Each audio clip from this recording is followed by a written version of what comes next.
ក្រាបថ្វាយបង្គំព្រះពុទ្ធព្រះធម៌និងព្រះសង្ឃសូមនមស្ការកាយវាចានិងចិត្តសូមជម្រាបសួរដល់បងប្អូនជនរួមភាសា នេះគឺជាការផ្សាយអំពីរដ្ឋធម្មនុញ្ញដែលតែងតែធ្វើនៅម៉ោង12កន្លះរហូតដល់1កន្លះរៀងរាល់ថ្ងៃជាការចែករំលែកអំពីរដ្ឋធម្មនុញ្ញនេះដែលជាច្បាប់មេដែលជាច្បាប់កម្ពុជាក្នុងការបង្កើតបានច្បាប់តូចៗនានានៅក្នុងការដឹកនាំជាតិខ្មែរដូច្នេះឯកសារនេះគឺជាឯកសារឫសគល់បើចង់ឲ្យមានច្បាប់តូចៗដែលបង្កើតឡើងមានធម្មនុញ្ញភាពហើយរដ្ឋធម្មនុញ្ញនេះត្រូវធានាថាកើតត្រឹមត្រូវតាមរូបមន្តអញ្ចឹងហើយបានជាពួកយើងធ្វើការចែករំលែកអំពីខ្លឹមសារនៃរដ្ឋធម្មនុញ្ញនេះដើម្បីរកមើលថាតើចំណុចណាដែលបានកើតចេញពីរូបមន្តនៃរដ្ឋធម្មនុញ្ញនេះហើយមើលទៅទៀតថាតើច្បាប់តូចៗដែលបានបង្កើតឡើងវាជាច្បាប់ដែលមានធម្មនុញ្ញភាពដែរឬទេពួកខ្ញុំគឺកំពុងតែស្ថិតនៅនេះគឺចំហៀងនៃផ្ទះរបស់លោកតាហេងសំរិននៅខេត្តត្បូងឃ្មុំមកទីនេះគឺជាការរៀបចំវគ្គបណ្ដុះបណ្ដាលកិច្ចព្រមព្រៀងសន្តិភាពទីក្រុងប៉ារីស23តុលា1991មកដល់អ្នកត្បូងឃ្មុំពួកយើងនឹងបន្តដំណើរទៀតគឺថ្ងៃខាងស្អែកនឹងទៅដល់ខាងស្វាយអន្ទោខេត្តព្រៃវែងចំនួន2ថ្ងៃគឺថ្ងៃទី13ថ្ងៃ14ខែកុម្ភៈឆ្នាំ2023ណាអ្នកស្វាយអន្ទោនិងបងប្អូនដែលចង់ចូលរៀនក្នុងថ្ងៃ13ថ្ងៃ14ខែកុម្ភៈនេះអាចប្រាប់បានពួកយើងបានធ្វើការចែករំលែកអំពីរដ្ឋធម្មនុញ្ញនេះក៏មកដល់ត្រង់មាត្រា39ដែលនិយាយអំពីវិធីសាស្ត្រនៃការដែលយើងអាចប្តឹងផ្តល់ទាមទារតវ៉ាទៅមន្ត្រីរដ្ឋទៅស្ថាប័នរដ្ឋដែលធ្វើខុសពីដំណើរការនីតិវិធីអញ្ចឹងថ្ងៃនេះនឹងចែករំលែកថាតើស្ថាប័នបែបណាដែលធ្វើខុសនីតិវិធីហើយយើងជាពលរដ្ឋអាចប្តឹងបានទៅពូសាទសម្អាត បងប្អូនជនរួមភាសាហេតុអ្វីបានជារដ្ឋធម្មនុញ្ញខ្មែរគឺបានដាក់ថាជារដ្ឋធម្មនុញ្ញនៃព្រះរាជាណាចក្រកម្ពុជានៅពេលដែលមានអ្នកខ្លះមានបុគ្គលខ្លះបានបញ្ជាក់ថា រដ្ឋធម្មនុញ្ញនេះគឺបង្កើតយោងតាមកិច្ចព្រមព្រៀងប៉ារីសហើយអ្នកមីងម៉ាថាហូអ្នកមីងសៀងហ៊ុនតើការមានព្រះមហាក្សត្រនៅក្នុងប្រទេសខ្មែរវាអាចប៉ះពាល់ដល់ដំណើរការប្រជាធិបតេយ្យសេរីឈលលើគោលការណ៍ពហុបកដែរទេបងលូនបងសុភីចាស់មីនលទ្ធិប្រជាធិបតេយ្យសេរីឈលលើគោលការណ៍ពហុបកដំបូងគេគឺមានច្បាប់ប្រជាធិបតេយ្យនេះគឺជារឿងដំបូងមានច្បាប់ប្រជាធិបតេយ្យបានន័យថាច្បាប់ដែលអនុញ្ញាតឲ្យប្រជាពលរដ្ឋធ្វើជាម្ចាស់ប្រទេសម្ចាស់នៃអំណាចទាំងអស់ជាម្ចាស់នៃអំណាចនីតិបញ្ញត្តិអំណាចនីតិប្រតិបត្តិនិងអំណាចតុលាការនេះមួយគឺមានច្បាប់ប្រជាធិបតេយ្យបងសុភី2គឺលកឹកណាអំណាចកម្ពុជា3គឺអំណាចនីតិបញ្ញត្តិអំណាចនីតិប្រតិបត្តិនិងអំណាចតុលាការឯករាជ្យដាច់ដោយឡែកពីគ្នាហើយអនុវត្តការងារទូរនីតិតាមវិជ្ជាជីវៈក្រមសីលធម៌នោះហើយហៅថាជាប្រទេសប្រជាធិបតេយ្យសេរីឈលលើគោលការណ៍ពហុបកទី3គឺ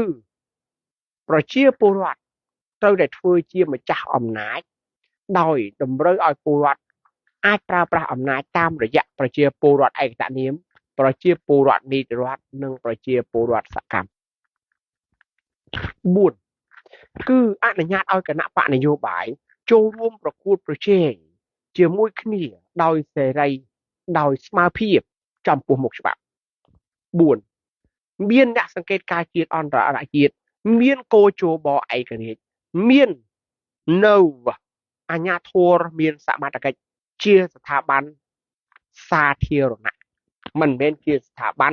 ដែលកាន់ជើងបកពួកក្រុមនិន្នាការនយោបាយឬក៏ជាបិសាចកៅអី បីសាច់បពុបីសាច់និន្នាការនយោបាយបីសាច់ទ្រព្យសម្បត្តិឬក៏ជាអាយ៉ងបរទេសទេគឺប្រទេសត្រូវតែឯករាជ្យបើប្រទេសមិនឯករាជ្យទេយើងគ្មានទេប្រជាធិបតេយ្យសេរីភូប៉ាព្រោះប្រទេសយើងត្រូវបានបរទេសដឹកនាំហើយបងប្អូននេះគឺជាគន្លឹះ5យ៉ាងរឿងមានព្រះមហាក្សត្រឬក៏គ្មានក៏វាមិនចម្លែកដែរជប៉ុនក៏គេមានព្រះមហាក្សត្រចក្រភពអង់គ្លេសក៏គេមានព្រះមហាក្សត្រស៊ុយអែតក៏មានព្រះមហាក្សត្រន័រវេក៏គេមានព្រះមហាក្សត្រតែលកឹកណាដែលច្បាប់ប្រជាធិបតេយ្យរបស់គេនោះគឺជាច្បាប់ប្រជាធិបតេយ្យលកឹកណាអំណាចកម្ពុជាទាំង3របស់គេគឺជាអំណាចឯករាជ្យលកឹកណាប្រជាពលរដ្ឋចេះប្រើប្រាស់អំណាចរបស់ខ្លួនបងអូនរិនរៈស្រីនិចបាត់ទៅណាយូរមករយៈពេលបងធីតាដូច្នេះការមានព្រះមហាក្សត្រគ្មានព្រះមហាក្សត្រមិនសំខាន់ទេបើកាលណាមានព្រះមហាក្សត្រតែព្រះមហាក្សត្រគោរពតាមគោលការណ៍អំបញ្ញមិញទាំង5នោះគឺប្រទេសខ្មែរនៅតែជាប្រទេសប្រជាធិបតេយ្យតែបើគ្មានព្រះមហាក្សត្រក៏ដោយតែប្រទេសខ្មែរនៅក្រោមគណៈបកនយោបាយជាអ្នកបញ្ជាទោះបីជាអត់ព្រះមហាក្សត្រក៏ខ្មែរនៅតែផ្ដាច់ការដែរអញ្ចឹងរបបកុម្មុយនីសផ្ដាច់ការសក្តិភូមិវាអត់តទិនទៅនឹងមានឬក៏គ្មានព្រះមហាក្សត្រឡើយបងផ្លុងកំហួរឥឡូវនេះពួកយើងកំពុងបកស្រាយចែករំលែកជូនបងប្អូនជនរួមភាសាអំពីរដ្ឋធម្មនុញ្ញជំពូកទី3អំពីអំណាចពលរដ្ឋគឺសិទ្ធិនិងករណីយកិច្ចរបស់ពលរដ្ឋតែដោយសារតែពួកខ្ញុំទើបតែនិពន្ធចម្រៀងបាន4បទទៀតហើយឥឡូវនេះសូមជូនបងប្អូនឲ្យស្ដាប់ចម្រៀងមួយដែលពួកយើងបានឡើងទៅប្រាសាទព្រះវិហារថ្ងៃមុនហើយបានច្រៀងបាន2បទហើយនៅសល់3បទទៀត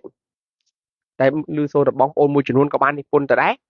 ចឹងចម្រៀងនេះច្រៀងដោយបងផានិតអ្នកពោធិ៍សាត់ដែលមានខ្លឹមសារទាំងស្រុងដូចតទៅនៅចំពោះមុខផ្ទះលោកតាហេងសំរិនណាបងប្អូនតបមិនចផង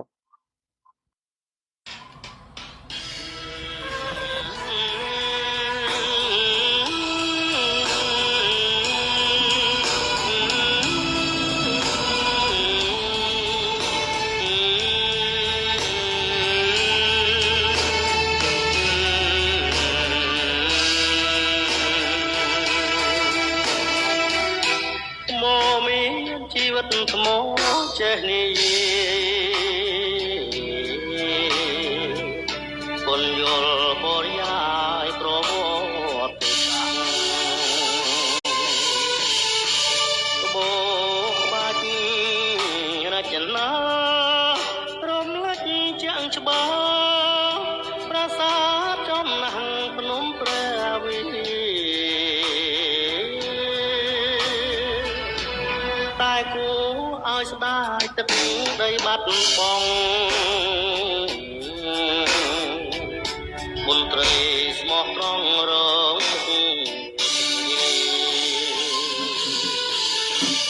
មេដឹក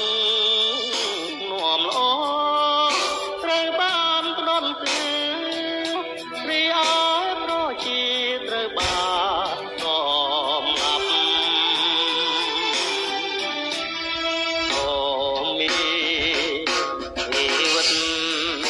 ការពិតចងចាលើព្រះសិលាកំពីក្បួនច្បាប់ប្រជាពលរដ្ឋ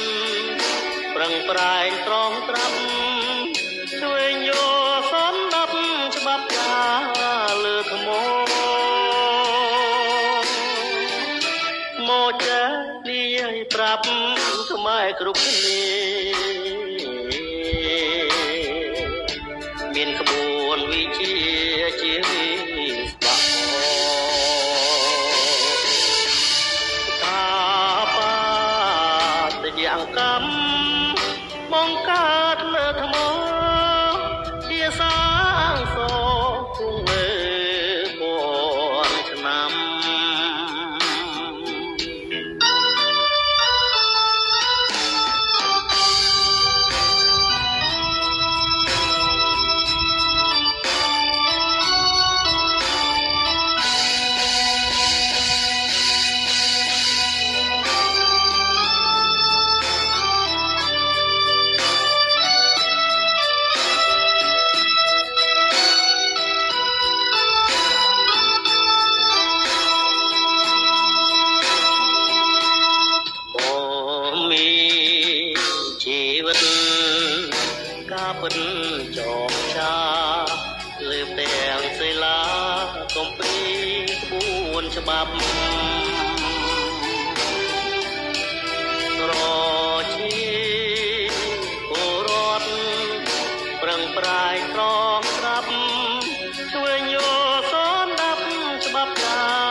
ខ្មែរគ្រប់គ្នាមានក្បួនវិជាជាវិស្វករស្ថាបត្យកម្មបង្កើតលើថ្មពីសាងសង់លើពាន់ឆ្នាំ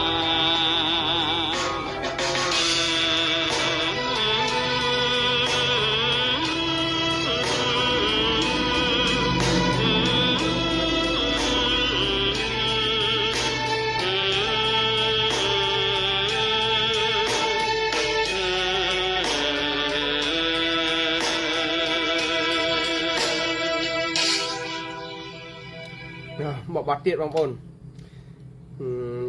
một bọt ní còn từ từ bồn chọt đáy đó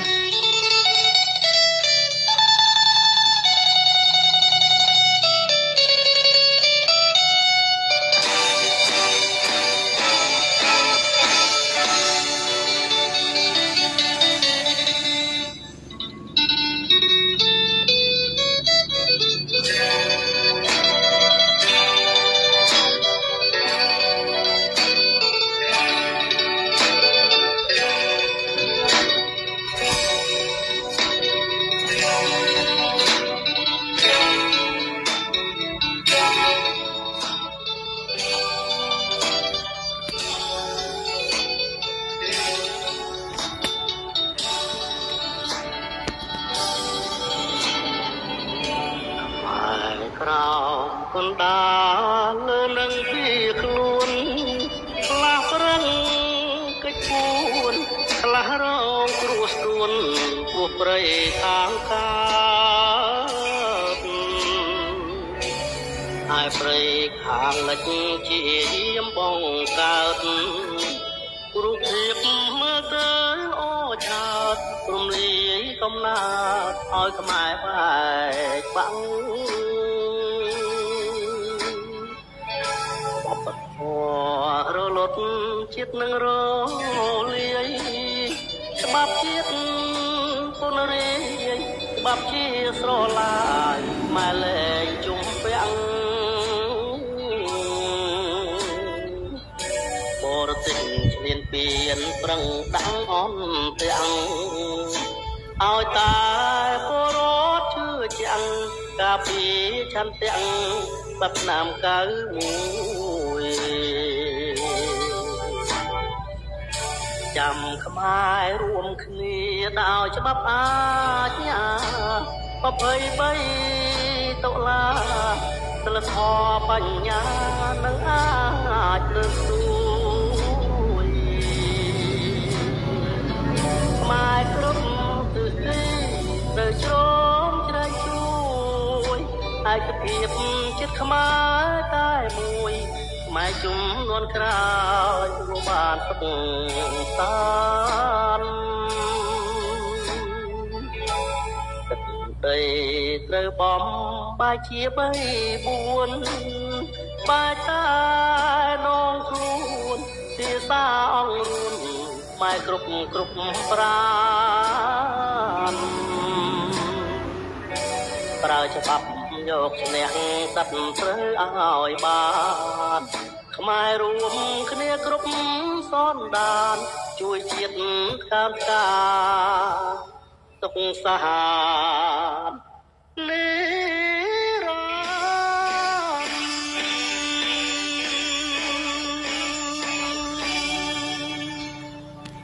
បងប្អូនជំរួមភាសាបាននេះគឺបងផនិតទៅតែច្រៀងចប់មិនទាន់បានកាត់តដើម្បីឲ្យបងប្អូនបាន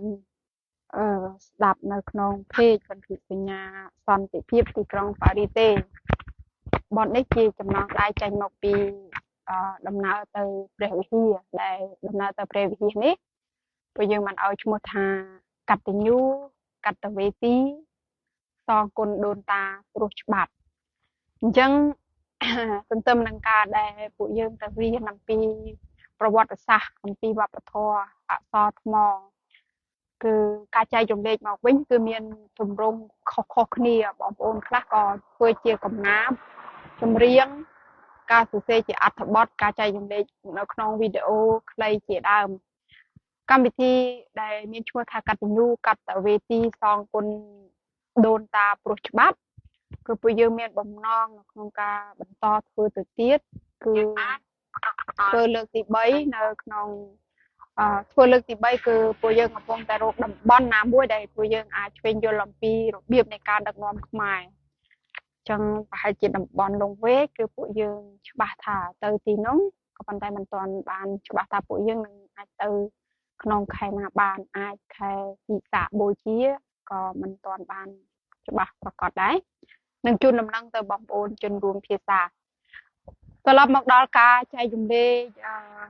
ថ្ងៃនេះបន្តទៀតពាក់ព័ន្ធជាមួយនឹងវិធីសាស្ត្រដែលពួកយើងអាចផ្ដល់បានចំពោះបងប្អូន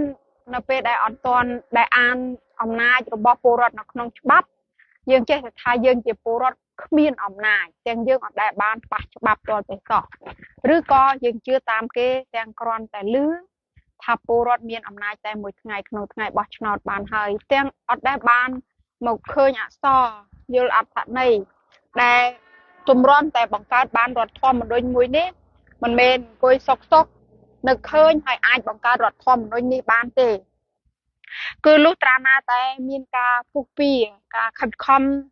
បន្សល់ទុករបស់វីរៈជននិងវរៈជនខ្មែរទើបអាចបង្កើតបាននៅរដ្ឋធម្មនុញ្ញមួយនេះអញ្ចឹងហើយបានជាយើងការពារនៅមរតកដែលបានសេសសល់សម្រាប់ពួកយើងអញ្ចឹងការដែលយើងចង់ដឹងថាយើងជាពលរដ្ឋមានអំណាចឬក៏គ្មានអំណាចយកមកអានច្បាប់សិនចាំជឿចាំវិភាគចាំវេកញែកតទៅទៀតអញ្ចឹងថ្ងៃនេះគឺពួកយើងបន្តចែករំលែកនៅត្រង់មាត្រា39នៃឯកសាររដ្ឋធម្មនុញ្ញជំពូកទី3ព្រោះនៅក្នុងជំពូកទី3មានទាំងអស់គឺមាត្រា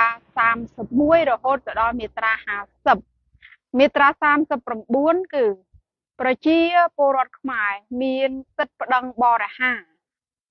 ប្តឹងតវ៉ាឬប្តឹងទារសំណងជួសជុលការខូចខាតដែលបណ្ដាលមកពីអំពើខុសច្បាប់របស់អង្គការរដ្ឋ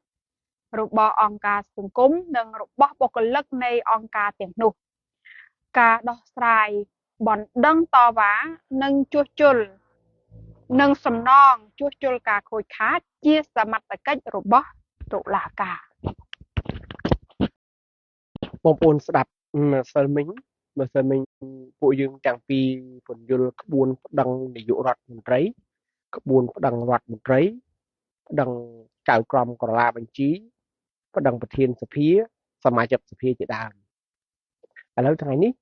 គឺយើងនិយាយអំពីក្បួននៅក្នុងរដ្ឋធម្មនុញ្ញម្ដងម្សិលមិញគឺក្បួនទូលាយបានន័យថាយើងមិនចាំបាច់ប្រើតែតាមរដ្ឋធម្មនុញ្ញមាត្រា39នេះទេបានន័យយើងប្រើក៏បានប៉ុន្តែក្បួននៅក្នុងរដ្ឋធម្មនុញ្ញនេះគឺនិយាយតែអំពីតុលាការតែប៉ុណ្ណោះដោយរដ្ឋធម្មនុញ្ញជឿជាក់ថាតុលាការជាតុលាការឯករាជ្យម្សិលមិញពួកខ្ញុំបានចែករំលែកនោះគឺក្រៅពីតុលាការខ្មែរដោយពួកយើងអាចប្រើប្រាស់របៀបផ្សេងទៀតតែសូមរំលឹកដោយសភាបានបញ្ជាក់មុននេះណាអ្នកមីងសៀងហ៊ុនអត់ទេបងអ្នករំលឹកតែសភាអាចរំលឹកបានគឺត្រង់ដែលសភាបញ្ជាក់ថាពេលដែលបងប្អូនមិនទាន់បានរៀនរដ្ឋធម្មនុញ្ញទេបងប្អូនថាខ្លួនឯងអត់មានអំណាចអានរដ្ឋធម្មនុញ្ញសិនបានអត់អានរដ្ឋធម្មនុញ្ញសិនសិក្សាវិញយល់សិនបានអត់បងខឹមសតវត្តបងជ្រឿងឃីមយើងជាពលរដ្ឋខ្មែរមានអំណាចហើយតែយើងដើរនិយាយថាអត់អំណាចតើអាចោលលួចជាតិវាសបាយឬក៏ពិបាកចិត្តមន្ត្រីមេដឹកនាំដែលជាបិសាចកៅអីបិសាចបពពួកតើពួកគេសបាយឬក៏ពិបាកចិត្តបងលូនសូមអញ្ជើញបងប្អូនពេលដែលយើងជាពូជខ្មែរ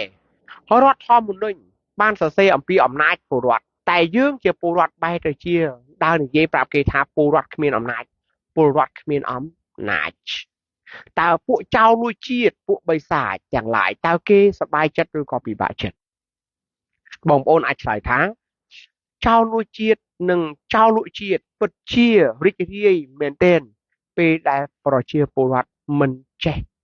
ប្រើអំណាចចម្លើយទី2ឆ្លើយថា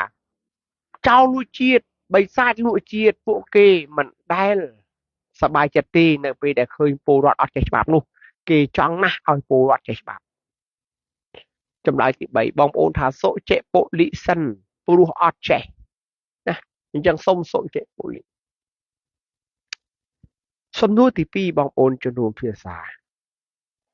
អ្នកដែលថាមន្ត្រីមេដឹកនាំរំលោភអំណាចតើពួកយើងស្គាល់អំណាចនឹងហើយនៅបានជាហ៊ានអះអាងថាគេរំលោភអំណាចគេដឹងថារំលោភហើយអាហ្នឹងគេត្រូវរំលោភហើយប៉ុន្តែយើងបានរៀនចេះហើយនៅថាតើពួកគេរំលោភអំណាចនឹងតើរំលោភអំណាចអ្វីខ្លះតើអ្នកបានដឹងអំពីនីតិវិធីប្តឹងដើម្បីរំលាយអំណាចគេហើយនៅថ្ងៃនេះមាត្រា39គឺជូនបងប្អូនតាមរដ្ឋធម្មនុញ្ញអំពីក្បួនដើម្បីបញ្ចប់ការរំលោភអំណាចរបស់មន្ត្រីមេដឹកនាំខ្មែរដែលនៅក្នុងនេះពួកយើងនឹងចែកម្ដងមួយកថាមួយកល្បះម្ដងមួយល្បះពងសុភាអានឡើងវិញក្រោយផ្ទះក្រោយខ្នងខ្ញុំនេះគឺផ្ទះលោកហេងសំរិនតែមានអ្នកខ្លះអះអាងថាលោកហេងសំរិនគឺដណ្ដើមដីយួននៅមិនដឹងជាគាត់នឹងកើតមកពីអីខ្ញុំមិនជឿថាកើតមកពីមនុស្សខ្មែរទេប៉ុន្តែមិនដឹងថាគាត់កើតមកពីអីគាត់មិនដឹងថាមិនកើតមកពីមនុស្សខ្មែរវាមិនមែនទេកើតមកពីលាមកឆ្កែក៏នៅតែល្អដែរនេះដល់ក្របីមួយនេះដើរជុំវិញបឹងហើយវារកគ្នាវាមិនឃើញសោះណាបងប្អូនវារត់រកគ្នាវារហូតតែខ្ញុំមិនដឹងថាតើជួយយ៉ាងម៉េចណាវាដើរជុំវិញមកជុំពីជុំហើយវាគិតតែពីរត់ហើយវាស្រែករហូតវាដើរជុំវិញផ្ទះលោកតាហេងសំរិនបុកឡានបុកអីឥឡូវហើយតែមិនដឹងតែជួយយ៉ាងម៉េចទេព្រោះម្ចាស់អត់នៅវាគិតតែពីរត់ណាយើងអត់ហ៊ានចូលទេវាកវត្តយើងដើម្បីពេលខ្លះវាកាចផ្ទះបុរាណមិនមែនទេមិនមែនផ្ទះបុរាណទេគឺគ្រាន់តែក្បាច់ខ្មែរលាយក្បាច់បតីខ្លះបងសាវេតផ្ទះលោកហេងសំរិននេះនៅដីភូមិគាត់ណាយើងហៅតែផ្ទះទៅកសាងនឹងតែពួកយើងព្រឹកមិញកលឹងហើយបានធ្វើវីដេអូខ្លីតាមព្រំដែនដែរចាំបង្ហោះជូនឲ្យមើលណាបង្ហោះរួចហើយបងជឿងឃីមបងសែមសុខូតោះឥឡូវបបួលគ្នាសុភាពឹងសុភាហើយអញ្ជើញចោះមាត្រា39ថាពូជខ្មែរនេះមានអំណាចអាចប្តឹងអង្គការរដ្ឋផងអាចប្តឹងមន្ត្រីដែលជាបុគ្គលិកធ្វើការងារអង្គការរដ្ឋផងឥឡូវសូមអានហើយចាំបញ្យល់មួយពាក្យនិងមួយឃ្លាម្ដងសូមអញ្ជើញមាត្រា39នៃឯកសាររដ្ឋធម្មនុញ្ញនៅជំពូកទី3បងប្អូនជំរុញភាសាជំពូកទី3អំពីសិទ្ធិនិងករណីកិច្ចរបស់ប្រជាពលរដ្ឋខ្មែរមាត្រា39ណាបងប្អូនត្រៀមសុចេបុលិជាមួយគ្នាខ្ញុំសូមអានមាត្រា39នេះគឺជាជំពូកទី3អំពីសិទ្ធិនិងករណីកិច្ចរបស់ប្រជាពលរដ្ឋខ្មែរមាត្រា39ប្រជាពលរដ្ឋខ្មែរមានសិទ្ធិប្តឹងបរិហារប្តឹងតវ៉ាឬប្តឹងទារសំណងជួសជុលការខូចខាតដែលបណ្ដាលមកពីអំពើខុសច្បាប់របស់អង្គការរដ្ឋរបស់អង្គការសង្គមនិងរបស់បុគ្គលិកនៃអង្គការទាំងនោះការដោះស្រាយបណ្ដឹងតវ៉ានិងជួសជុលសំទោសនឹងសំណងជួសជុលការខូចខាតជាកម្មសិទ្ធិរបស់តុលាការឥឡូវខ្ញុំសូមបកត្រង់ពាក្យថាប្រជាពលរដ្ឋខ្មែរនៃមាត្រា39នេះពេលដែលសំដៅដល់ប្រជាពលរដ្ឋខ្មែរនេះបងប្អូនគឺប្រជាពលរដ្ឋខ្មែរដែលមានចែងនៅក្នុងមាត្រា31ទាំងស្រុងហៅថាប្រជាពលរដ្ឋខ្មែរប្រជាពលរដ្ឋខ្មែរមានសិទ្ធិស្មើគ្នាចំពោះមុខច្បាប់មានសិទ្ធិសេរីភាពមានករណីយកិច្ចដូចគ្នាទាំងអស់អញ្ចឹងបានថា មនុស្សចាស់ក្តីយុវជនក្តីវាមិនអាចដោយសារតែវ័យរបស់អ្នកចាស់ពេកឬក៏ក្មេងពេកហើយអ្នកថាអ្នកគ្មានកាតព្វកិច្ចចំពោះជាតិទេណាពពោះក្នុងច្បាប់បានបញ្ជាក់ហើយថាមានកាតព្វកិច្ចដូចគ្នាទាំងអស់ព្រោះជាការចូលរួមសងគុណជាតិបន្តដោយឥតប្រកាន់ពូជសាសន៍ពណ៌សម្បុរភេទភាសាជំនឿសាសនានិន្នាការនយោបាយដើមកំណើតជាតិឋានៈសង្គមធនធានឬស្ថានភាពឯទៀតឡើយការប្រើសិទ្ធិសេរីភាពផ្ទាល់ខ្លួនរបស់បុគ្គលម្នាក់មិនត្រូវឲ្យប៉ះពាល់ដល់សិទ្ធិសេរីភាពអ្នកដទៃឡើយការប្រើសិទ្ធិសេរីភាពនេះត្រូវប្រព្រឹត្តតាមលក្ខខណ្ឌកំណត់ក្នុងច្បាប់អញ្ចឹងនេះហើយជានិយមន័យនៃពាក្យថាប្រជាពលរដ្ឋខ្មែរបងប្អូនឥឡូវសូមបន្តរឿងមួយល្បះខាងដើមសុភាមួយល្បះខាងដើមសរសេរថាប្រជាពលរដ្ឋខ្មែរមានសិទ្ធិដឹងបរិហារមិនមែនបរិហារគេទេណាចាំមកភ្លេតចាំមកវិញបងសុផាតយេនប្តឹងតវ៉ាឬក៏ប្តឹងទាសំណងជួសជុលការខូចខាតប្តឹងទាសំណងជួសជុលការខូចខាតដែលបណ្ដាលមកអំពើខុសច្បាប់របស់អង្គការរដ្ឋបញ្យលអង្គការរដ្ឋតិចសិនណាសុភាឲ្យចាំបញ្យលរឿងប្តឹងបរិហាររឿងអីរបស់អង្គការសង្គមនិងរបស់បុគ្គលិកនៃអង្គការទាំងនោះចឹងបញ្យលត្រឹមអង្គការរដ្ឋអង្គការសង្គមនិងបុគ្គលិកនៃអង្គការទាំងនោះមកកលៈនឹងសិនសូមជួយសុភាបញ្យលមុនចាស់បងប្អូនជនរួមភាសានៅពេលដែលយើងសំដៅទៅដល់អង្គការរដ្ឋគឺមានន័យថាគឺគ្រប់ស្ថាប័នម្ដងទៀតអង្គការរដ្ឋបញ្ជាក់នៃអត្ថន័យគឺត្រង់ថាគឺជាស្ថាប័នសាធារណៈចាប់តាំងពីកម្រិតថ្នាក់ក្រោមឡើងរហូតទៅដល់ថ្នាក់លើដែលស្ថិតនៅក្រោមការគ្រប់គ្រងរបស់ច្បាប់ជាតិខ្មែរនេះហៅថាអង្គការរដ្ឋដោយក្នុងនោះគឺមានអង្គការនីតិបញ្ញត្តិអង្គការនីតិប្រតិបត្តិអង្គការតុលាការដែលទាំងអង្គការនីតិបញ្ញត្តិនីតិប្រតិបត្តិអង្គការតុលាការគឺរាប់ចាប់តាំងពីថ្នាក់ក្រោមបំផុតរហូតដល់ខ្ពស់បំផុតហៅថាអង្គការរដ្ឋហើយមានអង្គការរដ្ឋហ្នឹងគឺនិយាយទៅថ្នាក់ខ្ពស់ទេណាគឺតាំងពីថ្នាក់ក្រោមរហូតដល់ថ្នាក់លើឲ្យតែស្ថិតនៅក្រោមការគ្រប់គ្រងរបស់ច្បាប់ខ្មែរទី4ជាឧទាហរណ៍អង្គការរដ្ឋគឺសំដៅទៅដល់កោជបក៏ហៅថាជាស្ថាប័នជាអង្គការរដ្ឋដែរព្រោះនៅក្រោមច្បាប់នៃការគ្រប់គ្រងរបស់ច្បាប់ខ្មែរក្រមប្រឹក្សាធម្មនុញ្ញក៏ហៅថាជាអង្គការរដ្ឋហើយក្រមប្រឹក្សាធម្មនុញ្ញនៅស្ថិតនៅក្រោមការអនុវត្តរបស់ច្បាប់ខ្មែរនឹងអញ្ចឹងហៅថាអង្គការរដ្ឋដូច្នេះពេលដែលយើងនិយាយអំពីអង្គការរដ្ឋយើងនិយាយពីពីរកន្លឹះឬក៏ធាតុផ្សំពីរទី1គឺជាស្ថាប័នសាធារណៈបើជាស្ថាប័នសាធារណៈមិនបានន័យថាជារបស់បុគ្គលឯកជនណាម្នាក់ទេឧទាហរណ៍ម្សិលមិញ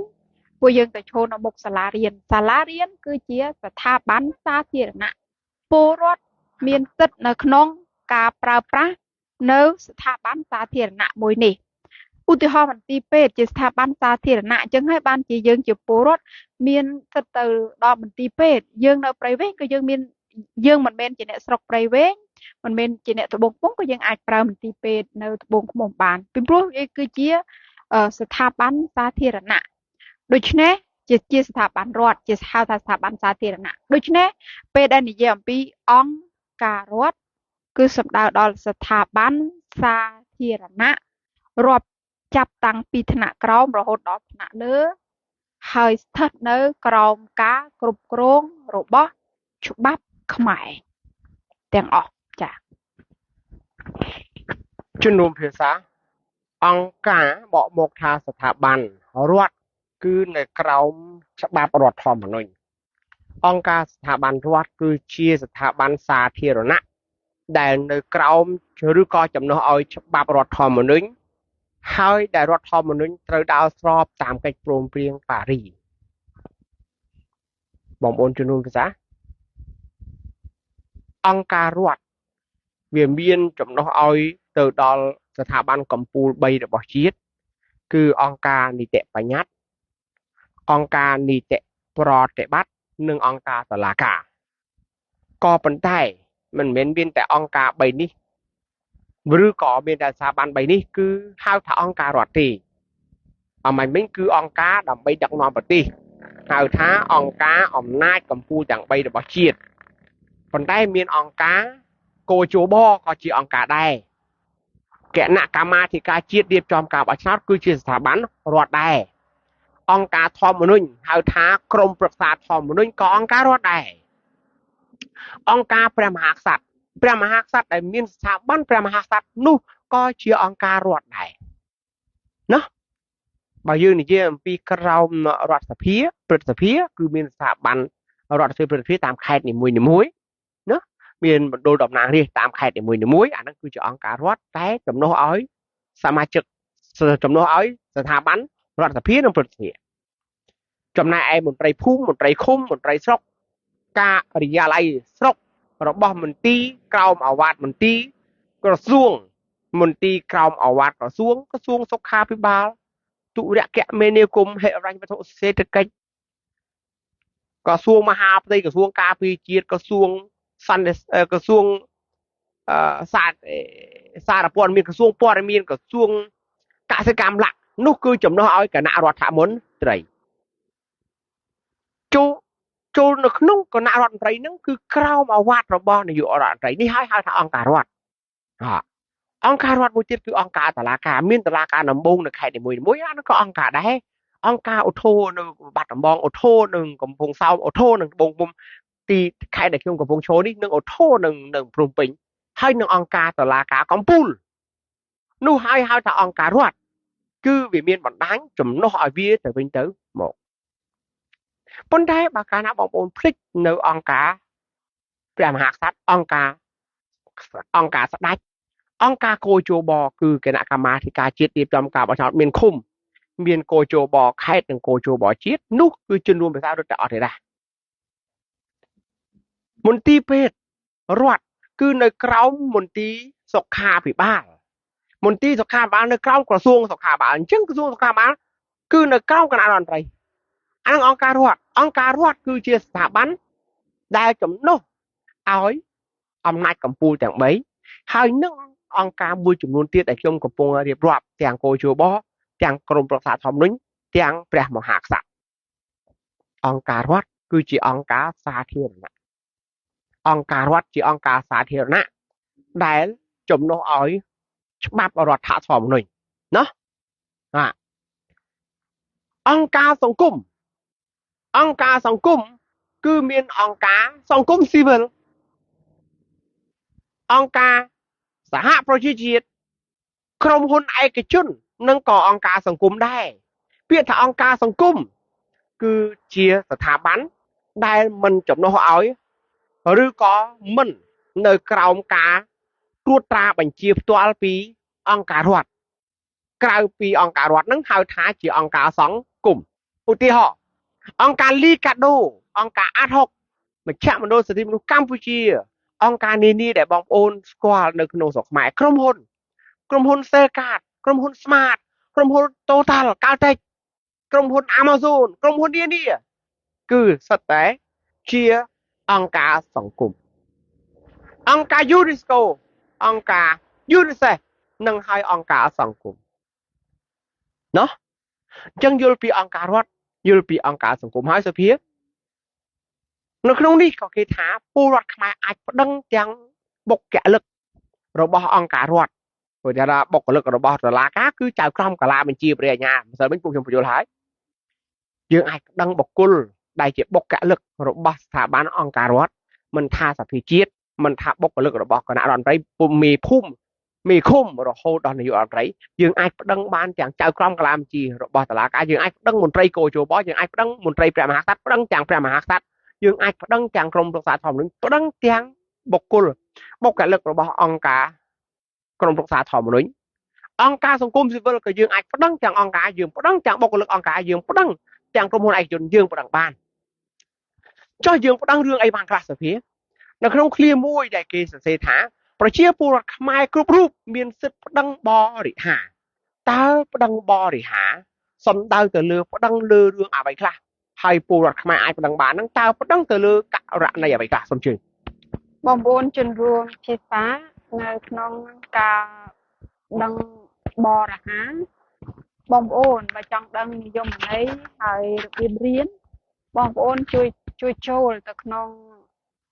ទំព័រមួយទៅក្នុងកម្មវិធីមួយឈ្មោះថាតម្រាច្បាប់តែកម្មវិធីតម្រាច្បាប់នេះបងប្អូនណា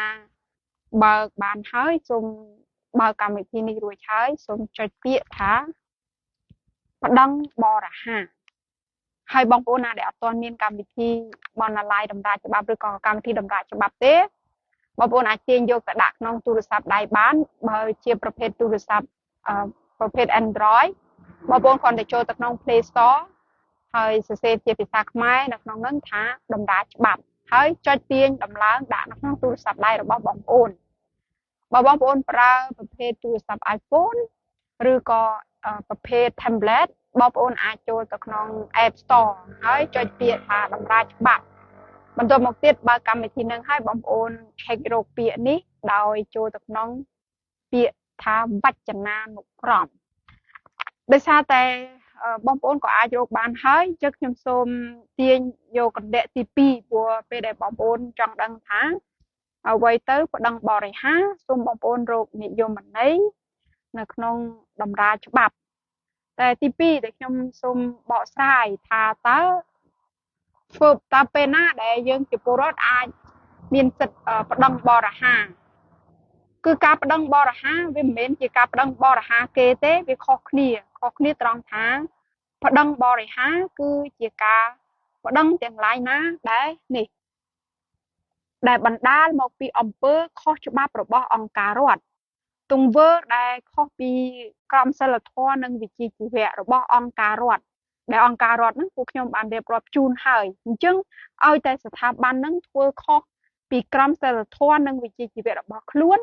គឺយើងជាពលរដ្ឋមានសិទ្ធិប្តឹងបរិហារទី2ពលរដ្ឋមានសិទ្ធិប្តឹងបរិហារក្នុងករណីដែលមានអំពើខុសច្បាប់របស់អង្គការសង្គមក៏យើងជាពលរដ្ឋអាចប្តឹងបានដែរឧទាហរណ៍យើងឃើញបុគ្គលិករបស់អង្គការសង្គមណាមួយធ្វើខុសឧទាហរណ៍អង្គការសង្គមស៊ីវិលធ្វើខុស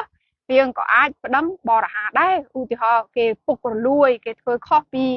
ក្រមសីលធម៌និងវិជ្ជាជីវៈធ្វើខុសនឹងច្បាប់ចូលស៊ីសុស្ទុំក្រលុំជាដើមពុករលួយជាដើមយើងអាចប្តឹងបានទី3យើងជាពលរដ្ឋអាចប្តឹងបរិហារបាននៅក្នុងការធ្វើនៅអំពើខុសច្បាប់របស់បុគ្គលិកអង្គការទាំងនោះអំបញ្ញមិញគឺបាននិយាយអំពីការប្តឹងជាលក្ខណៈស្ថាប័នឧទាហរណ៍ថាយើងឃើញថាតុលាការដំបងធ្វើខុសយើងដាក់ពាក្យបណ្ដឹងប្តឹងក្នុងនាមជាស្ថាប័នទាំងមូលនឹងតែម្ដងទាំងអង្គការរដ្ឋទាំងអង្គការសង្គមគឺប្តឹងស្ថាប័នតែម្ដងគឺហៅថាបណ្ដឹងបរិហារមួយទៀតគឺប្តឹងបុគ្គលិកនៅក្នុងស្ថាប័នរដ្ឋនិងស្ថាប័នសង្គមនឹងតែម្ដងនេះក៏ហៅថាបណ្ដឹងបរិហារដែរគឺប្តឹងរាល់ចំណុចទាំងឡាយណាអំពើទាំងឡាយណាដែលពួកគេធ្វើខុសក្រមសីលធម៌វិជ្ជាជីវៈទី2គឺធ្វើឲ្យខូចខាតនៅផលប្រយោជន៍រួមក៏យើងអាចធ្វើការប្តឹងព្រោះធម្មតាយើងចេះដាក់ពាក្យបណ្ដឹងយើងចេះរាយការណ៍អញ្ចឹងអាជ្ញាធរបើមានសមត្ថកិច្ចគេដឹងថាគេត្រូវចាត់ចែងយ៉ាងម៉េចហើយអញ្ចឹងខ្ញុំសូមបញ្ជាក់ករណីទីធំប៉ុណ្ណឹងចាស់ពាក់ព័ន្ធជាមួយនឹងបណ្ដឹងបរិហារជំនុំភាសាដើម្បីប្តឹងបរិហារយើងត្រូវប្តឹងទៅតុលាការប៉ុន្តែពាក្យថាប្តឹងបរិហារប្តឹងរឿងអីអាមួយបរិហារគេអានេះអត់ទេប្តឹងបរិហារទៅទេបណ្ដឹងបរិហារគឺប្តឹងបរិហារបងប្អូនជួយឆ្លើយសិនមកមុននឹងខ្ញុំឆ្លើយព្រោះសុភាមិញបង្ហើបហើយតើប្តឹងបរិហារតើករណីអ្វីខ្លះទើបយើងអាចប្តឹងបានហើយតែប្តឹងបរិហារ ធម្មតាយើងនិយាយពីប្តឹងឬយើងប្តឹងចោលលួចអាហ្នឹងចោលលួចប្តឹងចោលប្លន់ហ្នឹងចោលប្លន់ប្តឹងរំលោភអាហ្នឹងគឺរំលោភសេពសន្តិវៈប៉ុន្តែឥឡូវយើងប្តឹងបរិហាតើប្តឹងបរិហាហ្នឹងប្តឹងក្នុងករណីអីខ្លះទើបហៅថាប្តឹងបរិហាបងប្អូនជួយឆ្លើយតិចមកជួយឆ្លើយគ្នាតិចមកតើអ្វីទៅតើករណីណាខ្លះទើបយើងជាពលរដ្ឋអាចប្តឹងបានហៅថាករណីប្តឹងបរិហាហ្នឹងបងប្អូនហ៊ុនសែនតែយើងប្តឹងរឿងអីពលរដ្ឋអាចប្តឹងរឿងអីប្តឹងរឿងបរិហាហ្នឹងហើយប្តឹងហ្នឹងប្រឆាំងនឹងអង្គការរដ្ឋដែលធ្វើខុសស្ថាប័នរដ្ឋធ្វើខុសស្ថាប័នសុខាភិបាលស្ថាប័នសាលារៀនដូចម្សិលមិញអីគាត់ថាខ្ញុំទៅផ្សាយហ្នឹងចង់មកខាត់ហ្នឹងអាហ្នឹងយើងអាចប្តឹងបរិហាបានប៉ុន្តែតើករណីអ្វីខ្លះហៅថាប្តឹងបរិហាកើតមើលមកបងប្អូនសិនតើយើងប្តឹងរឿងអីហៅថាប្តឹងបរិហាបងគូហៀបងសារ៉ាកុងគូបើស្ដាប់រៀនច្បាប់ប្រវត្តិសាស្ត្រយល់ខ្លះមិនបញ្ចេញមតិបង្ហោះចែករំលែកខ្លះតើមានប្រយោជន៍សម្រាប់ជាតិដែរទេមាននៅតែមានបងសារ៉ាកុងគូព្រោះទី1បងគឺជាខ្មែរបើបងចេះហើយយ៉ាងហោចណាស់គឺខ្មែរម្នាក់ចេះណាចឹងបានប្រយោជន៍ដល់បងទី2គឺពេលដែលបងចេះហើយគេបោកបងលេងកើតនេះហើយគឺជាចំណេញដល់ជាតិព្រោះបងជាចំណែករបស់ជាតិលើកលែងបងសារ៉ាកុងគូមិនចង់ធ្វើជាចំណែករបស់ជាតិតែបើកាលណាចែករំលែកគឺវាបានប្រយោជន៍ដល់សង្គមដល់ជាតិមួយបានច្រើនទូលំទូលាយជាងមុនប៉ុណ្ណឹងតោះបងធីមចដាតើទ្រព្យសម្បត្តិរបស់រដ្ឋនិងទ្រព្យសម្បត្តិឯកជនរបស់រដ្ឋមានលក្ខណៈខុសគ្នាដោយបែបអតើទ្រព្យសម្បត្តិរបស់រដ្ឋនិងទ្រព្យសម្បត្តិឯកជនខុសគ្នារបៀបណាទ្រព្យសម្បត្តិរដ្ឋគឺជាទ្រព្យសម្បត្តិរបស់រដ្ឋទ្រព្យសម្បត្តិទាំងឡាយណាដែលមិនមែនជារបស់រដ្ឋគឺជារបស់ឯកជនខុសគ្នាត្រង់ហ្នឹងទ្រព្យឯកជនរបស់រដ្ឋអត់ស្រួលណាទ្រព្យឯកជនរបស់រដ្ឋទ្រព្យឯកជនរបស់រដ្ឋនិយាយទៀតតាមខ្ញុំបញ្យល់ណាឥឡូវបញ្យល់ឲ្យចោះដើម្បីឲ្យបងប្អូនដទៃទៀតបានឆ្លើយសំណួរផ្សេងពាក្យថាទ្រព្យឯកជនរបស់រដ្ឋឧទាហរណ៍មន្ទីរពេទ្យជាមន្ទីរពេទ្យរដ្ឋគឺជារបស់រដ្ឋដល់តែពេលនៅក្នុងបរិវេណមន្ទីរពេទ្យហ្នឹងក្នុងបរិវេណមន្ទីរពេទ្យមានអាគារហ្នឹងហើយគឺជាអាគារឯកជនរបស់រដ្ឋមានបុគ្គលិកសុខាភិបាលហ្នឹងហើយគឺជារបស់រដ្ឋរបស់ឯកជនរបស់មន្ទីរពេទ្យណាក៏ប៉ះមិនបានដែរអត់បានទេណាអានឃ្លានឹងឡើងវិញប្រហែលជាគាត់សួររឿងវាមាននៅក្នុងរដ្ឋធម្មនុញ្ញតែបងអត់ដឹងថាគាត់នៅក្នុងណាពេលដែលនិយាយថាទ្រព្យសម្បត្តិឯកជនរបស់រដ្ឋគឺបានន័យថាឥឡូវដូចជាឥឡូវខ្ញុំនិយាយរឿងវត្តអារាមមួយចុះវត្តអារាមគឺជារបស់សាធារណៈតែនៅក្នុងវត្តមានអីនៅក្នុងវត្តមានសាលាឆាន់ហ្នឹងហើយគឺជារបស់ឯកជនរបស់វត្តណាអញ្ចឹងដូចគ្នាដូចជាសាលារៀនគឺជារបស់រដ្ឋតែអាគារចាត់ការបន្ទប់សិក្សាហ្នឹងគឺជារបស់ឯកជនរបស់រដ្ឋណាតោះឥឡូវប៉ុណ្្នឹងសិនសង្ឃឹមថាម្ចាស់សំណួរចាប់មនុស្សនឹងបានបងសឿននឹង co-driver ប្តឹងបរិហាក្នុងករណីដែលអង្គការរដ្ឋអង្គការសង្គមធ្វើខុសច្បាប់អត់ទាន់ទេអាហ្នឹងខ្ញុំអត់សួរសំណួរហ្នឹងទេខ្ញុំសួរថាករណីខ្លះណាខ្លះហើយថាករណីប្តឹងបរិហាបងប្អូនអត់ឆ្លើយសំណួរហ្នឹងមិនបានព្រោះខ្ញុំចង់ឲ្យឆ្លើយសំណួរហ្នឹងសិនឆ្លើយខុសចិត្តខ្ញុំអត់សួរទេប៉ុន្តែឆ្លើយខុសសំណួរអាហ្នឹងដែលខ្ញុំចង់លុះត្រាតែមន្ត្រីធ្វើនឹងអនុវត្តតាមច្បាប់ណាដល់ពូចក្សេងក្មួយសួរថាអ្វីទៅហៅថាប្តឹងបរិហាហ្នឹងតើករណីអ្វីខ្លះទើបយើងអាចតែប្តឹងបរិហាបានករណីអ្វីករណីក៏រੂណស្អីដូចខ្ញុំនិយាយខាងដើមថាករណីចោលប្លន់នេះយើងប្តឹងបានមែនទេការហៅថាករណីចោលប្លន់ប្តឹងបរិហាបងសារ៉ាមយូណាអត់ទេប្រហែលជាប្តឹងបរិហាណាបងខៀងឌីណាប្តឹងបរិហារំលោភច្បាប់ទីគេរំលោភច្បាប់ហើយប៉ុន្តែឥឡូវខ្ញុំឆ្លើយសិនចុះប្រហែលជាបងប្អូនស្ដាប់សំណួរខ្ញុំមិនទាន់ទេបងសុគង្គកាម៉ូរីពលរដ្ឋអាចប្តឹងបរិហាបានក្នុងករណីអង្គការរដ្ឋនោះនិងមន្ត្រីរដ្ឋនោះ គឺលក់ទ្រព្យសម្បត្តិសាធារណៈរបស់រដ្ឋដោយខុសច្បាប់ឧទាហរណ៍លក់ភ្នំតាម៉ៅចោលភ្នំតាម៉ៅជារបស់ឯកជនរបស់រដ្ឋជារបស់រដ្ឋប៉ុន្តែការលក់ភ្នំតាម៉ៅនោះតើវាខុសច្បាប់ឬក៏ស្របច្បាប់រដ្ឋខុសច្បាប់រដ្ឋនឹងហើយដែលពលរដ្ឋមានសិទ្ធិប្តឹងតវ៉ាគឺប្តឹងបរិហាហៅថាប្តឹងបរិហាណាអូនអារីពាក្យថាប្តឹងបរិហាគឺពលរដ្ឋមានសិទ្ធិប្តឹងការពាររបស់ទ្រព្យសាធារណៈដល់ឲ្យចប់សរសេរផងពាក្យថាប្តឹងបរិហាគឺជាការប្តឹងដើម្បីការពារទ្រព្យសម្បត្តិសាធារណៈឧទាហរណ៍គេលក់អង្គរគេលក់ប្រាសាទអង្គរគេអភិវឌ្ឍប្រាសាទអង្គរឬក៏ទីតាំងអង្គរតាមអំពើចិត្តគេពលរដ្ឋមានសិទ្ធិប្តឹងតវ៉ាការពារប្រាសាទអង្គរគេលក់ព្រៃឡង់យើងជាពលរដ្ឋមានសិទ្ធិប្តឹងទាមទារការពារព្រៃឡង់គេលក់ទន្លេ4មុខគេលក់វាំងគេលក់គេបំផ្លាញណាស់មិនមែនលក់នេះលក់ខុសច្បាប់ណាបងអូនណែមចិន្តាប្តឹងបរិហាគឺប្តឹងទៅមន្ត្រីនិងអង្គការរដ្ឋទាំងឡាយដែលបំផ្លាញទ្រព្យសម្បត្តិសាធារណៈ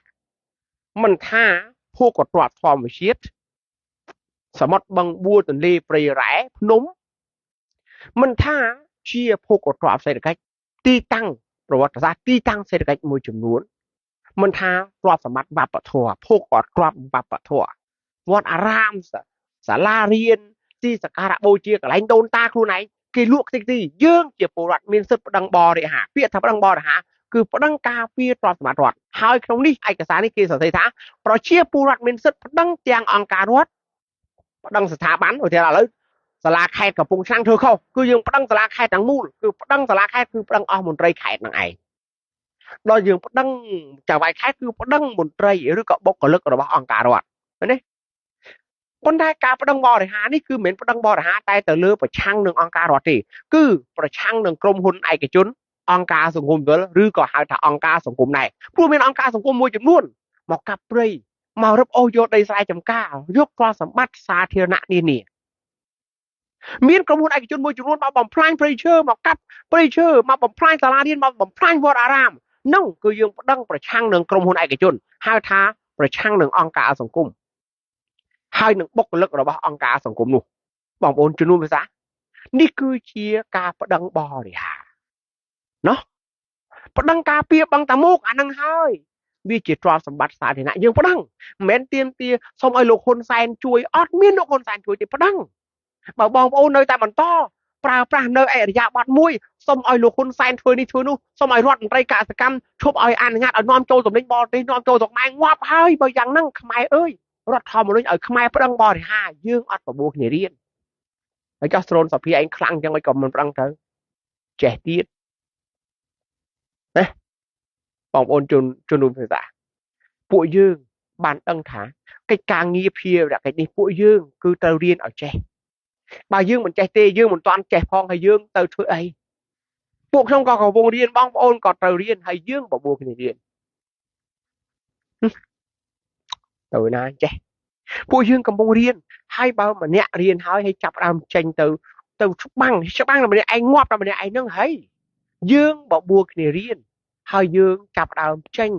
យកច្បាប់នេះយកទៅការពារជាតិទាំងអស់គ្នាម្នាក់ស្លាប់នៅសល់100ស្លាប់នៅសល់1000ពួកយើងគង់នឹងស្លាប់ទោះបីជាមិនការពារជាតិក៏គង់នឹងស្លាប់ដែរតែបើការពារជាតិវានឹងបានសល់ជាចំណែកដល់ជាតិទុកឲ្យខ្មែរជំនាន់ក្រោយបងធីតាអញ្ចឹងប្តឹងបរិហាគឺប្តឹងការពាររបស់ទ្រព្យសម្បត្តិសាធារណៈពីអង្គការរដ្ឋពីអង្គការសង្គមដែលបំផ្លាញពីមន្ត្រីពីបុគ្គលិករបស់អង្គការរដ្ឋនិងអង្គការសង្គមដែលបំផ្លាញអញ្ចឹងយើងអាចប្តឹងជាបុគ្គលក៏បានយើងប្តឹងជាអង្គការឬក៏ស្ថាប័នក៏បាននេះហៅថាប្តឹងបរិហាទៅទៀតមួយទៀតគឺប្តឹងអីប្តឹងទាមទារប្តឹងថាវ៉ាណាសូមជួយបងប្អូនជនរួមភាសាប្តឹងតវ៉ានេះគឺបានន័យថានៅពេលដែលគេមកក្រំលោភយើងអញ្ចឹងយើងត្រូវទៅប្តឹងតវ៉ាចំពោះភាគីមួយខាងទៀតឧទាហរណ៍ថាគេមកក្រំលោភនៅសហគមន៍ឬក៏បឹងនៅក្នុងភូមិយើងព្រោះជាបឹង សាធារណៈដែលយើងប្រើជាប្រយោជន៍រួមនៅក្នុងភូមិអញ្ចឹងបើមានក្រុមហ៊ុនណាមួយមករំលោភគឺយើងអាចប្តឹងតវ៉ាបានព្រោះយើងប្តឹងដើម្បីការពារនៅផលប្រយោជន៍សាធារណៈដែលក្នុងនោះវាមានផលប្រយោជន៍យើងដែរប្តឹងតវ៉ានេះឧទាហរណ៍ថាបើយើងប្តឹងហើយបើយើងបានដាក់ពាក្យបណ្តឹងហើយប៉ុន្តែគឺការដោះស្រាយនោះគឺមិនទាន់បានបញ្ចប់ទេយើងអាចប្តឹងតវ៉ាមានន័យថាយើងអាចប្តឹងទៅដល់ស្ថាប័នខ្ពស់ជាងនឹងទៅទៀតឧទាហរណ៍យើងប្តឹងទៅសាលាដំបងតុលាការដំបងអញ្ចឹងបើតុលាការដំបងរំកល់ករណីរបស់យើងទុកយើងត្រូវបន្តប្តឹងទៀតគេហៅថាប្តឹងតវ៉ាគឺបន្តប្តឹងទៅដល់សាលាឧទ្ធរណ៍ហើយបើសាលាឧទ្ធរណ៍ដោះស្រាយមិនចេញទេយើងអាចបន្តប្តឹងទៀតទៅដល់តុលាការកំពូលគឺហៅថាបណ្តឹងតវ៉ានិយាយរួមបណ្តឹងតវ៉ានេះគឺគេយើងតវ៉ាទៅលើអ្វីដែលគេធ្វើការរំលោភឬក៏បំផ្លាញផលប្រយោជន៍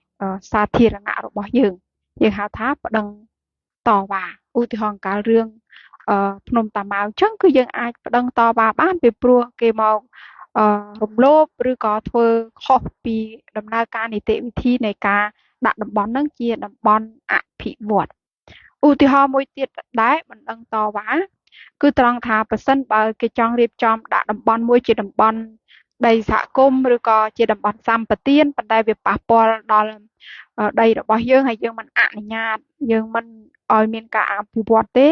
អញ្ចឹងយើងអាចដាក់បណ្តឹងតវ៉ាបានដើម្បីការពារនៅផលប្រយោជន៍របស់យើងផងព្រោះគេមករំលោភគេមិនបានប្រព្រឹត្តតាមដំណើរការនិងនីតិវិធីនៃច្បាប់ បងប្អូនពាក្យថាប្តឹងតវ៉ាហ្នឹងដល់តែគេរំលោភយើងទើបប្តឹងដល់តែយើងយល់ថាវាអយុត្តិធម៌ទើបប្តឹងក្នុងករណីបងសានសិទ្ធនឹងបងពើនៅឯសៀមរាបដីរបស់ពួកគាត់ដែលបានសេសសល់ពីដូនតារបស់គាត់ចេញពីឪពុកម្ដាយរបស់គាត់ហើយត្រូវបានអង្គការរដ្ឋរំលោភគឺកងទ័ពមករឹបអូសយកដេញគាត់ចេញពីផ្លូវមួយខាងគាត់មកនៅដីមួយខាងទៀតកងទ័ពមកយកទៀតការដែលពីរអ្នកប្តីប្រពន្ធជាមួយនឹងបងនិងប្អូនប្រុសរបស់គាត់11គ្រួសារបូកជាមួយនឹងអ្នកភូមិ207គ្រួសារគឺត្រូវបានរំលោភដោយមន្ត្រីរដ្ឋនិងដោយក្រុមហ៊ុនឯកជនមួយចំនួនពេលដែលគាត់យល់ថាការរំលោភដីធ្លីនេះគឺជាអំពើអយុត្តិធម៌ដែលពួកគាត់ត្រូវប្តឹងទាមទារតវ៉ានោះហើយហៅថាប្តឹងតវ៉ាដល់តែគេមករំលោភអត់ដូចប្តឹងបរិហាទេប្តឹងបរិហាគេមិនមករំលោភទេប៉ុន្តែវារំលោភដល់របស់សាធារណៈយើងប្តឹងមិនមែនមករំលោភយើងទេតែយើងប្តឹងព្រោះវាជារបស់រួមគេមករំលោភវត្តយើងគេមករំលោភសាលារៀនយើងគេមករំលោភដីបឹងដែលខ្ញុំកំពុងឈរយើងអានឹងហើយដែលយើងត្រូវប្តឹងបរិហា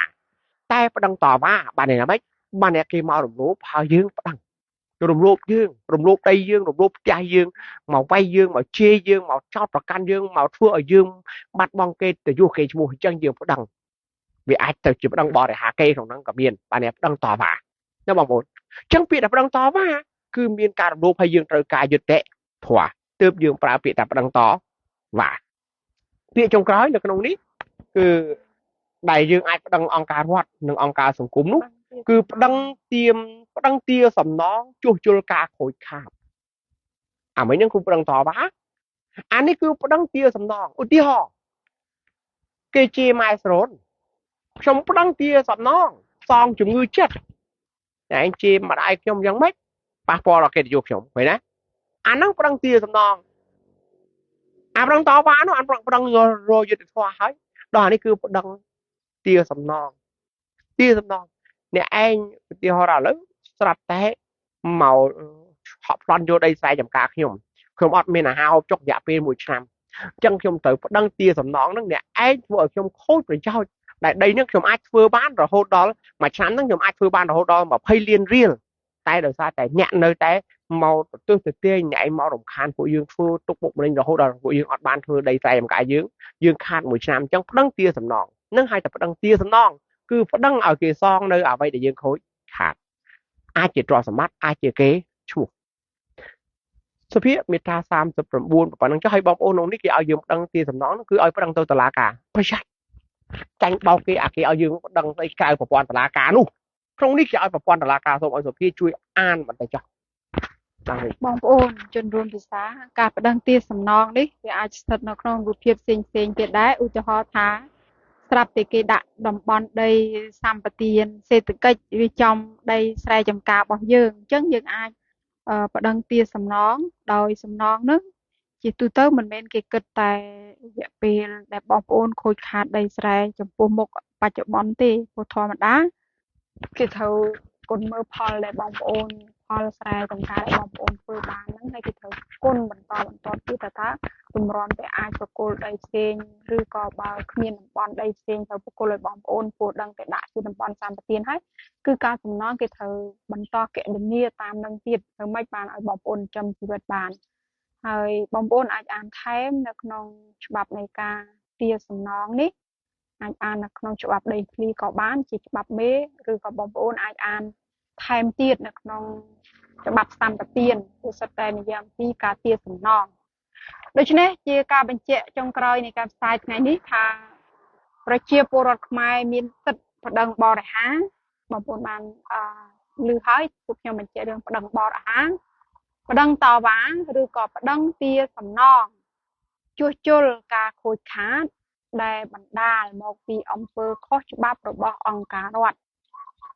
របស់អង្គការសង្គមនិងរបស់បុគ្គលិកនៃអង្គការទាំងនោះ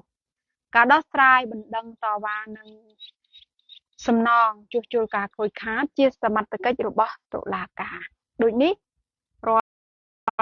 ការប្តឹងរបស់បងប្អូនបរិហារក៏ដោយប្តឹងតវ៉ាក៏ដោយប្តឹងទារសំណងក៏ដោយគឺទៅប្រព័ន្ធតុលាការហើយប្រព័ន្ធតុលាការគឺមាន3កម្រិតបងប្អូនចាំជួយអានតុលាការដំបូងគេមានឯកទេសទទួលរឿងក្តីបែបណាខ្លះតុលាការអូថូនិងតុលាការជាតិព្រោះសូមអាននៅក្នុងច្បាប់នៃការបង្កើតអង្គការតុលាការពួកខ្ញុំគិតថាមានការចែករំលែកប៉ុណ្ណឹងចោះសម្រាប់ការផ្សាយរដ្ឋធម្មនុញ្ញរយៈថ្ងៃត្រង់នេះពួកខ្ញុំបន្តចែករំលែកបន្តជួបជាមួយនឹងបងប្អូនអ្នកត្បូងឃ្មុំទៀតនៅការចែករំលែកអំពីកិច្ចព្រមព្រៀងថ្ងៃនេះគឺជាថ្ងៃចុងក្រោយនៃវគ្គបណ្ដុះបណ្ដាលរបស់ពួកយើងពោះធ្វើចំនួន2ថ្ងៃណានៅខាងក្រៅនេះគឺជាផ្ទះលោកតាហេងសំរិនបងប្អូនហើយពួកយើងចេញពីត្បូងឃ្មុំនេះគឺរសៀលនេះហើយម៉ោង4ពួកខ្ញុំចេញដំណើរទៅរង្វង់មូលស្វាយអន្តោនៅឯខាងព្រៃវែងបងប្អូនក្នុងសភាស្រូនលំអរកាយវិចារនឹងចិត្តសូមក្រាបថ្វាយបង្គំលាសូមជម្រាបលា